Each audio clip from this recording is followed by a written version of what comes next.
Many believers are stuck, bound by their past, by their record, by what's behind them, haunted by it. Their past before the Lord, sometimes their past in the Lord. But God's called you to live a heavenly life, an above life. So what does that mean? That means God wants you to and gives you the power to live above your past, to live above your record, to live above your experiences, to live above your failing, your failures, your falling, to live above it. Too many believers stuck in it, but heaven is above your past. So it doesn't matter what your past was. It doesn't matter that's what you were. Now you're called to live above what you were. Because if you don't, then you're just living the same way. If you live in the world, the earth is affected by cause and effect. What happened then affects you now. But if you break that, if you live above it, you are not bound by cause and effect. You're now a child of heaven. That's a whole new thing. Paul could have been haunted by his past or bound by his past, but he was a soul set free. He just went totally with God's grace. And he said, yeah, this is what I was. But now God gave grace on my life, and I am free. I'm not who I was. I died. That Paul died. And by the way, was still Paul then too. He had two names. That one died, and I'm alive now, and I'm a whole new person. He's the one who spoke of a man who dwelt in the third heaven. Undoubtedly, that was Paul himself.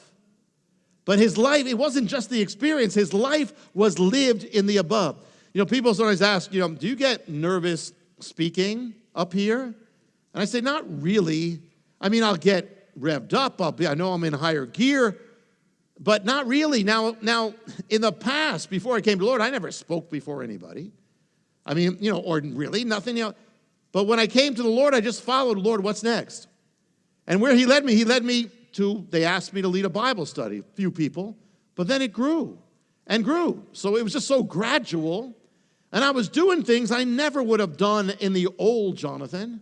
Never. At each point, I had to choose, okay, Lord, I'm just walking. I'm going to follow where you ever lead me. And so it always goes in the new. And that's the point. A heavenly life is going to take you above what you were. That you are not going to be subject to the past. You are making something new in God. God is over the past. He cleanses the past, deals with the past, so you can have a new future. But that you choose that future every time. That in a heavenly life, the earthly law does not have dominion. You are not bound by sin and death, that means the sins of your past and the power of sin and death. You are now in the law of life. So it's not just, it's not just you're fighting the past, you live above it. People live by their experiences, but heaven is above your experiences.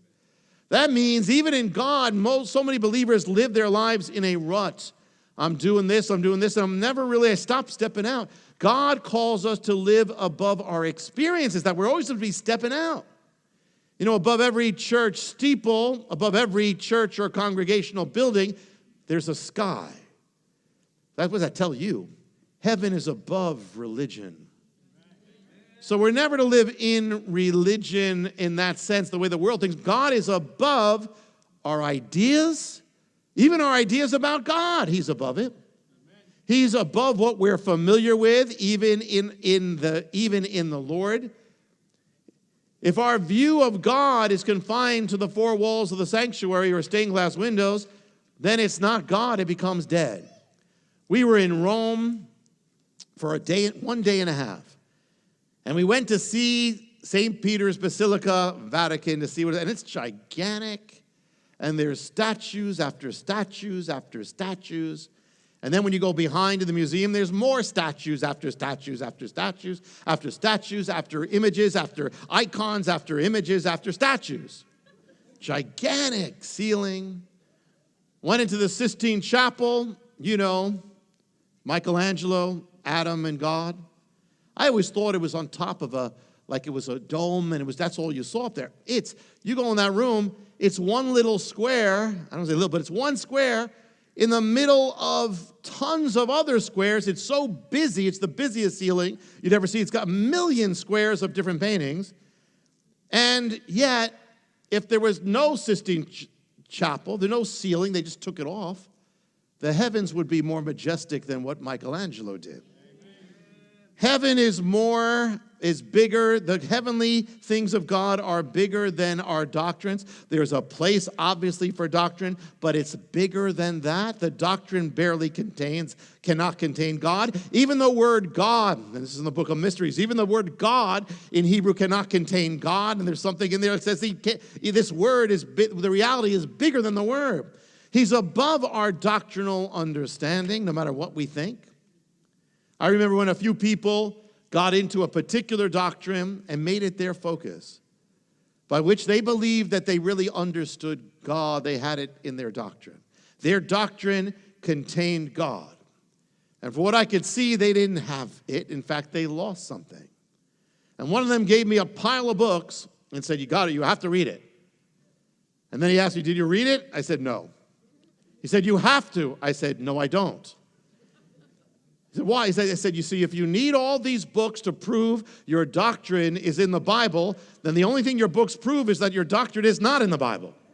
Because if it was in the Bible, you wouldn't need all these books. You just need a Bible. The fact that you're so into these other things is telling you something. And I've seen in religion, boxing God in, man's doctrines, ideas, regulations, dogmas. Again, doctrine has place. Even guidelines have places, but you cannot box God in it. Then there's no heaven there. There's nothing above. If your doctrine and your theology can contain God, then it's false theology. God is bigger. Doctrine does not contain God. God contains doctrine. There has to be an above. There has to be a mystery. There has to be, Lord, you're bigger than anything I can put into the box.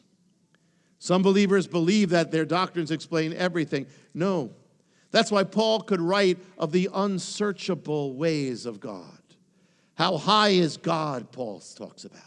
To know, he says, that you might know that which is beyond knowing. Now, how do you put that together? Does that make any sense? No. But that's the whole point. It's beyond that. To know what is beyond knowing. Well, how do you know what's beyond knowing?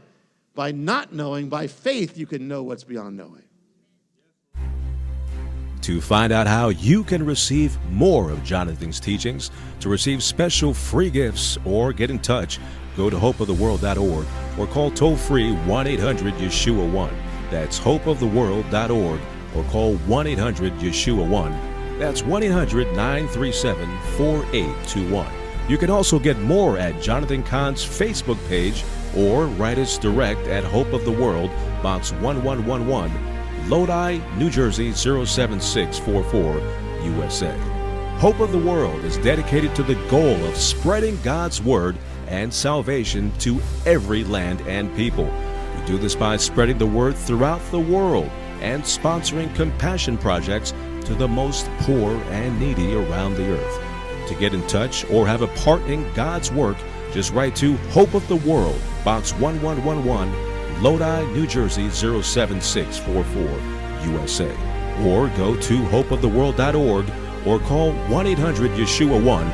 That's 1-800-937-4821.